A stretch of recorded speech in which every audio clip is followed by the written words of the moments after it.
some games, whatever the sport is, do you think players know about the lines and the spreads, and sometimes they don't cover them on purpose?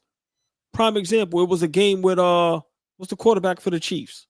Mahomes. Mahomes. Mahomes. It was a play where I think they could have covered, and You he mean the didn't run Jets game? He into. split at the 1 yard line. I think so, and he didn't run in the end zone. Do guys like you who are sports bettors, do y'all look at that and go, they did that on purpose, or the players have no knowledge? Okay, so first things first, I'm on your show, so I'm going to answer the question. It's just going to happen. You don't have to worry about it. I'm going to answer your question. Do I think that the players know? I don't believe in the conspiracy stuff about players fixing games and trying to I don't believe that. Now, you could argue that there are some shady things that happen. I think it's a coincidence because sometimes when you bet on a player, a lot of people love it and it wins. Nobody says anything. But suddenly when the popular play loses, everyone remembers the play that loses instead of the plays that win. So I think a lot of it's selective recall. It's kind of, I don't want to say it's a gambler's fallacy, but a lot of people they tend to remember the losses a lot more than the wins. That's kind of just how it goes. Maybe you feel the same way.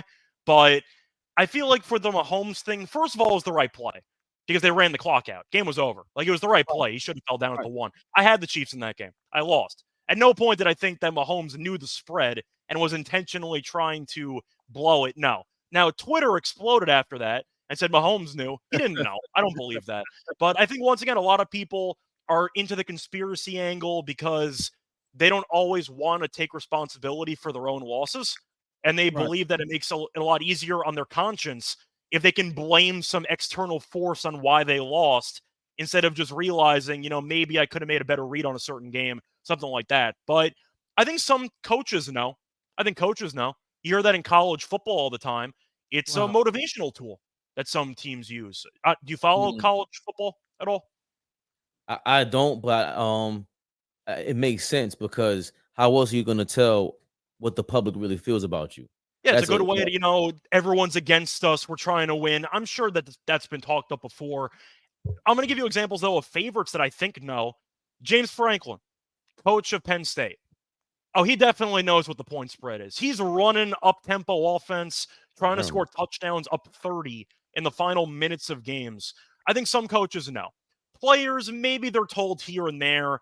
It doesn't help that people on Instagram or Twitter are DMing the athletes telling them, I got you for 3 threes tonight, Kevin Herter. Don't let me down. That's happened before. So some players find out because fans are DMing them, telling them you better score 20 points tonight. I think they know.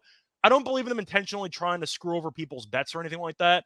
I think it's just coincidence, and some people want to believe in the conspiracy. But once again, the coaching thing, I think some coaches know. The James Franklin thing's a good example. Dabo Swinney's done it a couple of times. His team's going no huddle under a minute, up 40. That's not a coincidence. They know. I think they definitely know. But for the most part, I don't think so. Or if they do know, I don't think that's in the back of their mind when they're making the final plays in games.